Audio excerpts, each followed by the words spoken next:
गुजरात के मुख्यमंत्री नरेंद्र मोदी कहते थे कि जैसे जैसे रुपया गिरता है वैसे वैसे प्रधानमंत्री की साख गिरती है। उस हिसाब से तो मोदी जी की साख और प्रतिष्ठा किस गटर में चली गई, इसका अनुमान लगाना ही बड़ा मुश्किल है। 26 मई 2014 को जब प्रधानमंत्री पद की शपथ ली नरेंद्र मोदी जी ने, तो रुपया 58 रुपए 86 पैसे था प्रति डॉलर। आज रुपया 23 मार्च को 83 रुपए 60 पैसे पर पहुंच गया। अब आपको लगेगा कि रुपए के गिरने से मुझे क्या फर्क पड़ता है, ये तो बड़ी बड़ी बातें हैं। रुपए के गिरने से आपको बहुत फर्क पड़ता है।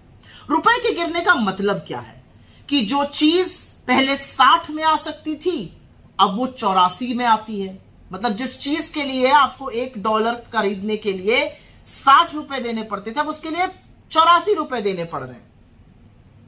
तो हर वो सामान जो हम आयात करते हैं उसका बिल बढ़ेगा। जैसे कच्चा तेल हो गया, कच्चे तेल के लिए पहले जहां पर आप $1 के लिए 60 रुपए देते थे, अब उस $1 के लिए हम मोटा मोटा 84 रुपए दे रहे हैं। तो जब वो बढ़ेगा तो यहां पर भी कीमतें बढ़ेंगी।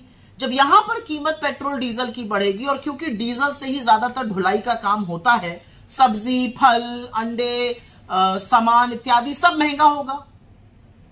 जब महंगाई बढ़ेगी तो आरबीआई जो है वो रेट बढ़ाएगी महंगाई को कंट्रोल करने के लिए। जब रेट बढ़ेगा तो ईएमआई बढ़ेगी। ईएमआई मतलब अगर आपने स्टूडेंट लोन, अगर आपने कार लोन, अगर आपने होम लोन, इस तरह की चीजें ली हुई हैं तो उनकी ब्याज दर बढ़ जाएगी, उनकी ईएमआई बढ़ जाएगी, ज्यादा पैसा देना होगा।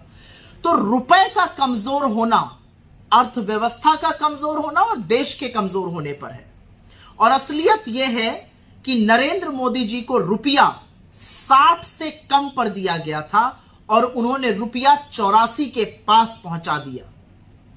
मुझे लगता है कहीं पेट्रोल की तरह शतक लगाने के बाद रुपए में भी तो सेंचुरी लगाने का अंदेशा नहीं है। और कुछ नहीं तो मुख्यमंत्री रहते अपनी ही बात सुन लें। जैसे जैसे रुपया गिरता है प्रधानमंत्री की साख गिरती है।